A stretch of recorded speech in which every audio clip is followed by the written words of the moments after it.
Hello and welcome once again to Yellow Card TCG. Zisril here to show you Mushiking. Now, I'm going to explain this video a little bit because it's not going to be like a regular deck profile. This deck video is going to be more like a guide, like a how to play. I'm not going to talk about the deck list because I've posted the deck list on Twitter already. I'm going to put the image here as well. And the cards I currently have sleeved up do not match the deck list because A, I was borrowing some cards while I was in Japan, and some of the cards I was given back, some of the cards I just don't have anymore because I sold them off to stores when I came home. The list I have sleeved up is not optimal, and instead, I'm basically going to show you like lines of play, mulligan guides, thinking about what to think about when you want to commit, when you want to slow the game down, things like that. The only thing I'll talk about the list, I will mention a few things very quickly here before we get into it, is that one of the critical things about my list that's wrong is the grade 2 in the ride line.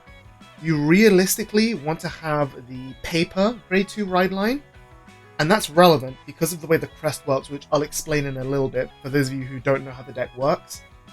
Like I said, I'm not going to talk about the individual card choices or show the list, but I will explain briefly like the effects and the lines of play.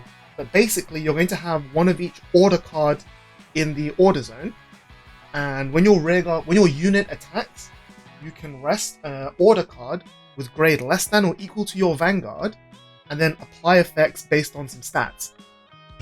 And the first stat is if the unit in question has a technique stat of a certain number, which everything does, it's not a big problem. And the second one is, does the type, which is rock, paper, scissors, which is an attack type in Mushiking, match the order in the card? So the reason you want to have the paper grade 2 is that in situations where you don't have the actual correct grade 1 to attack with on turn 1, you can still activate the paper order, and then your vanguard will gain 10k, which just helps make a lot of numbers. With the fist one, you can't activate this because you're not grade 3, your vanguard's only grade 2. You can activate this still, and you will still get the 5k, you just won't get the second 5k, which is kind of important. And yeah, it's just generally like a little bit more to make numbers. That's the only thing that matters, like things like trigger lineups, whether you play 4 of Gather, or 4 Tornado, or 4 Mushroom. I'm only playing 3 because I only own 3. Things like that are really, really minor. Even like playing the Sanctitude over the 4th regular PG, like playing the Sanctitude is pretty much strictly better in all scenarios because you can discard Sanctitude to gather. But even then, that's a really, really minor thing. Don't worry about that too much. Again, this is more just explaining lines of play, thought process, how to pilot or how to beat the deck you're playing against it. So, the first thing we're going to talk about is pre-game. So things like mulligan, setup, and turn 1. So let's get into it. So the first thing to talk about is the mulligan. So here I've just drawn the first 5 cards. It goes without saying that you want to put triggers back no matter what. Generally, you want to keep anything with a barcode because it's part of your engine, and anything that's not a PG, so Mushroom, Gather, etc, etc. In some scenarios, you will actually want to be putting back Persona Rides because you don't need them in the early game, and this deck thrives on the early game. But here we're going to stick like this. The only barcode card you don't want to keep in your opening hand is the grade 2 order, because you're only playing 1 and you want to search it from the deck when you get the crest. If you mulligan into the grade 2 order, it's not the end of the world, because you can still set it from hand. It's just a neg 1 to hand size, which is not ideal, and a neg, you're not thinning as many cards out of the deck. But in this scenario, we can keep the grade 3 order because it's part of that main combo, and hold on to everything else. If you know that you're in a matchup where you have to go fast against such as, say, Youth Burke or Bang Dream for JP players, or even like some decks like Leonorn or Drajul, which will try to rush early in these sorts of matchups, there's an argument to putting back the barcode orders, because again, you can search for them with the crest, etc, etc. So in this case, we'll put this back just to show what else we can find. You kind of really want to see grade 2 bug, grade 1 bug, and Mushroom. That's your ideal opening hand. Like, there's the grade 1 bug, there's Mushroom, perfect. We drew a trigger, so we should have kept that grade 3 order, but it's not the end of the world. Then after shuffling, it's worth mentioning that Mushiking probably has the longest turn 1 out of any deck in the game, even more than DI with Double Fu. And that's because you have 3 searches and 2 shuffles to do. Well, 2 searches, 2 shuffles. So assuming we're going first, we're going to draw a card for turn. And now we're going to talk about discarding for a ride deck. 99% of the time when you're playing this deck, you will be discarding triggers for ride deck. That's just unavoidable. Everything else is a combo piece. The deck has 0 recursion. Discarding these is a death sentence, especially against a retire heavy deck like Gandiva or Messiah or whatever else. They're also just like your best bodies no matter what. And against good players, like if you commit these to the board early, your opponent will attack into them because they know that these are going to get huge, they're going to be a problem. So having extras in hand ready to replace the ones on board that leave is super important. So we're going to discard triggers pretty much all of the time. And the grade 1, so the grade 0 is what makes your crest. The grade 1's a vanilla, so you don't draw going second. The only advantage of the going second that Mushiking has is that you get to attack immediately, which is good for rushing. But generally you want to go first because you're quote unquote losing out on a draw from going second. So when you ride over the grade 0, you make the crest. When you make the crest, you search for 1 order of each type, so a fifth, paper, rock, and the scissors. And again, we only play 1 of the grade 2. All the orders do something when another copy of themselves is discarded, but the bonus you get from discarding another copy of the grade 2 order is minimal, so it doesn't really matter. And in fact, you're pretty much never using the final effect of the grade 2 order anyway, outside of rare circumstances where you're already winning. So it's there just to fill in slots. The important ones we care about are 3 and 1, which I'll explain once we get there. The other effect of the crest is act once per turn, Soul Blast 1, check top 5 for anything with a barcode basically. We're going to add our aggro piece. So we have to shuffle after setting the orders because we're looking at top 5 immediately after. And having to do 2 shuffles at once is why this time one takes so long. If you go second, you then can obviously mushroom, start attacking, start rushing, etc, etc. Now the reason we're always discarding triggers is because we don't have space for cyclers. And even if we did have space for ride cyclers, you probably don't want to play them because you're soul blasting 1 every turn to check top 5. And in my opinion, that's a way better use of your soul. The only thing that a draw gets that a top 5 doesn't get is mushroom and gather. And these 2 are nice, but they're not part of your core engine. Like you can win games without seeing either copies of these. Now, if we were going second, you'd probably use Mushroom to make 2 plant tokens. Maybe you would even Soul Blast the Mushroom instead, doesn't really make a difference, there's no recursion, the drop zone doesn't matter. And maybe you would call this. Depending on some matchups, you might want to go like this, but generally making the tri-laning on turn 1 going second is really, really good. Because your columns will be 10, which hits, 8, which is already 1, drive check to pass, whatever. So assuming that they don't take both and don't hit double defensive, even through 1 defensive, the grade 1 bug still hits through because the grade 1 order's effect is rest. If the technique stat is high enough, which it always is for these, gains 5k. Then if the type is paper, gain another 5k. Finally, if the name on the order matches the name on the card, which in this case they do, you gain an additional 5k and then you can counterblast 2, discard another copy of this and gain a drive check.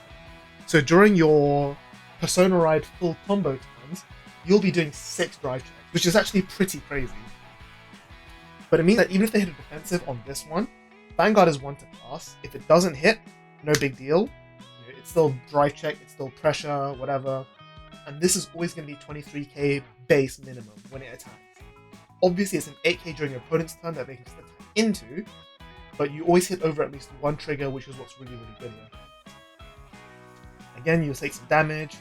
You'll find that your opponent wants to be attacking your bugs on your rear guard so that you can't, if you don't have another one, it's hard to replace, hard to keep going. But if they know that you have multiples in hand because you search for them with the crest, then they will probably just rush Vanguard. And the issue here, as you've noticed, is that we never want to guard with our bugs because they're our combo pieces, and you always want to be discarding triggers for ride deck. So it's actually very, very, very hard to guard in this deck. The only times you can safely guard is when you've drawn multiple cards or like hit multiple draw triggers, or you've done gather multiple times in one game, which is also very rare. So you'll actually find yourself going to like 3 or 4 damage in the early game, which is quite surprising. but that's fine because your full combo takes 3 counter blasts, you have no counter charge other than healing, and you're actually pretty happy for them to like call cards down and rush you, because that's less cards they have in their hand for them to guard your turn to. So again, draw, Persona Ride is nice. We're going to again discard our trigger. And again, pretty much the first thing you always do in any turn before you do anything else is use the crest. Soul Blast 1, top 5, add something. Adding more Persona Rides is fine. Worst case scenario, PG fodder. Best case scenario, Persona Ride again the turn after, something whatever. The other thing to be aware of is that we've said that you want to be calling your plant tokens to rush, but obviously 10k now doesn't really hit opponents grade 3s. There's nothing wrong with just calling over your plant tokens. That's fine. Like, you want to be making a big board. In some scenarios, like here where you have multiple pieces in hand, you can actually make a column like this, which is better because next turn, when you hit grade 3, you'll call over this like that, and now all of these are magic numbers. This is going to be 28 minimum, this is going to be 28 minimum, which hits your opponent's grade 3 vanguard for better numbers compared to, say, when they're on grade 2, 10 and 20. That's not the end of the world. But if we didn't have this is the sort of scenario where having the paper grade 2 vanguard on the ride line would mean that this can swing for 20, this swings for 10, and this swings for 28, which doesn't hit over the trigger, unfortunately, but you've got the drive checks, etc, etc. That's the early game. Like I said, you want to be guarding not very much, you want to be going pretty aggressively, and you want to be not taking as much damage as you can, because it also reduces your opponent's chances of healing. Remember, this is a hardcore rush aggro deck with very little room for flexibility and maneuverability. There's no like, oh, I notice I'm in this situation, I'm going to play like this, or I'm in that situation, I'm going to play like that, compared to, say, Ava or Minerva. This deck is all about going as fast as you can, attacking as much as you can, and just winning the game before your opponent has a chance to catch their breath. So we're going to hit grade 3, Soul Blast 1 for the crest, look at top 5, add nothing, that will happen. It's very unlucky that you damaged the grade 3 order here because you need it to combo off. And we're just going to make just this on his own. Now in this situation, you literally cannot do very much because you don't have an order discard to gather. We don't have the grade 3 order to restand, so to regain drives. But the basic thing about the grade 3 order is, when your Vanguard attacks, it gains 10k for the turn. Not for the battle, for the turn. So you're always going to be 23 minimum, 33 with the Persona Ride. Then at the end of that battle, you can counter blast 1, restand your Vanguard, and it loses 2 drives. And then you can discard another copy of this from hand to regain one of those drives. So it's 2 then 0, or 2 then 1, or if you use Gather, 3 then 1, or 3 then 2. It's obviously a lot of hand commitment, but extra drives are always good. It's a lot like Overlord, but a little bit faster and a little bit less defensive. So now we just have to hope you drive check, which we don't. So in these sorts of scenarios, you're now going to be forced to play a slightly slower game, where you're now going to guard a bit more aggressively, pray that Persona Ride finds your pieces, maybe attack their rear guards to stop yourself from losing next turn and continue burning cards from their hand.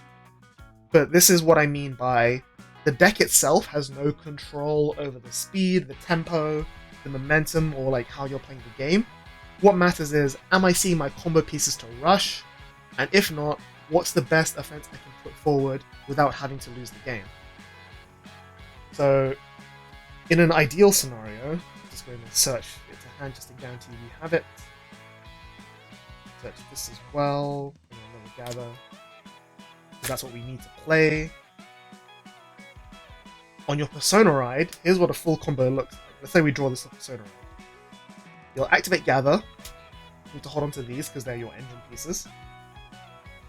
You'll swing with Vanguard for 33k, because 10k from Order, 10k from Persona, 3 drives. When you get triggers, generally what I like to do is put the crit onto the Vanguard and the power onto the grade 1, because the grade 1 will be gaining drive checks. So making the grade 1 as big as possible makes it as threatening as possible as well, forces your opponent to have multiple PGs, and then any triggers you get from this drive check can be put onto here if you get them, or the second restand. So then you use this one, counterblast one, discard this, stand. Now you go for 2 drives. Second one can now go here because it's now big enough. Another one. So then you'd stack however you want, depending on what you think is going in hand. Do you think they have lots of PGs? In which case you would just all in on this one.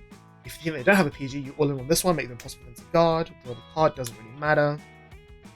Attack with this, counterblast 2, discard this, gain a drive. Power to here if you hit one, and then finally this.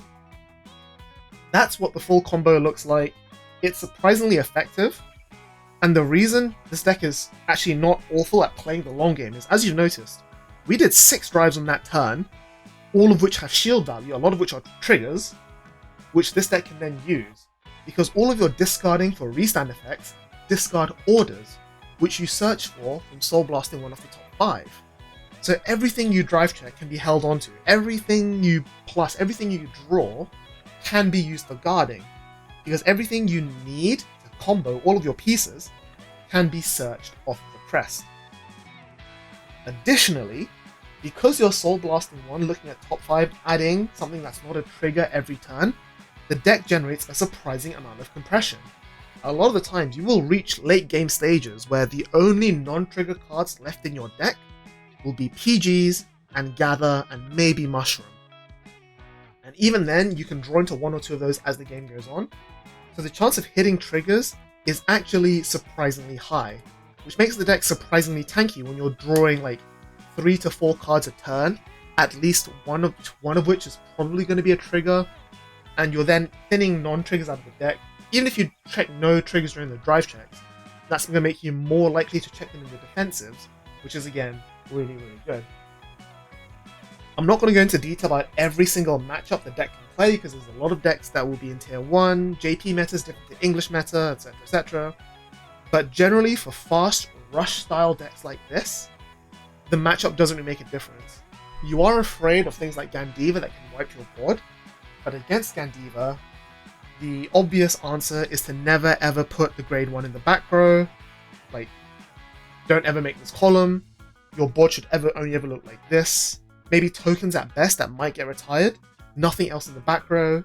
Just swing 3 times every turn for slightly mediocre numbers, and just hope that Gandiva doesn't draw their PGs. Against other control-y decks like Tank Zorga or Omino Gruzio Masks, you're again just trying to be faster than they are. You're happy to take all the damage in the world, because once you start seeing your combo pieces, you'll find shield value, you'll draw into triggers from deck thinning. It's a really, really solid card, a solid deck. You have a surprising amount of strength behind you. You've got like obviously the fast turn 1, turn 2, turn 3 rush. But then after you start comboing off on turn 3 onwards, you'll find that it's actually surprisingly easy to survive a lot of the meta decks' big hitters. Other than like the 6 attack full combo Minerva, or the Volsh Blanc double Ophelia full engine Willista.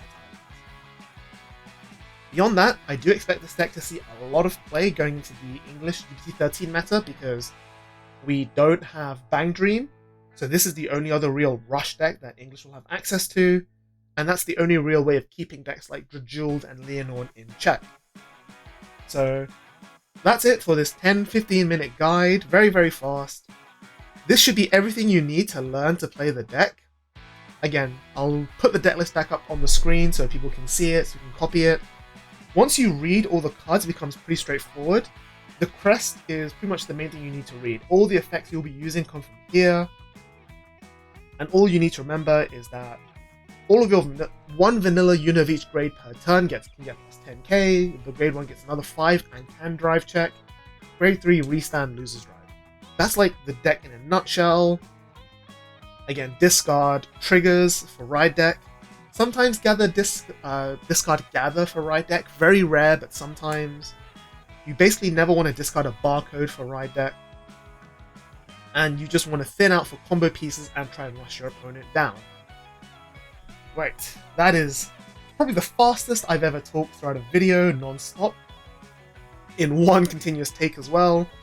Hopefully this has been useful. If I know a lot of people have been excited to play Mushiking ever since it got revealed in Japanese. So now they're finally getting DBT 13. Hopefully this guide will help you play the deck as well, enjoy it, maybe win some events. And until then, That's it for this video. Nothing else to say. Standard YouTube goodbyes, etc, etc. Videos here, click, click, click. Engage, interact, what have you. And we'll see you all next time. Peace out, take care.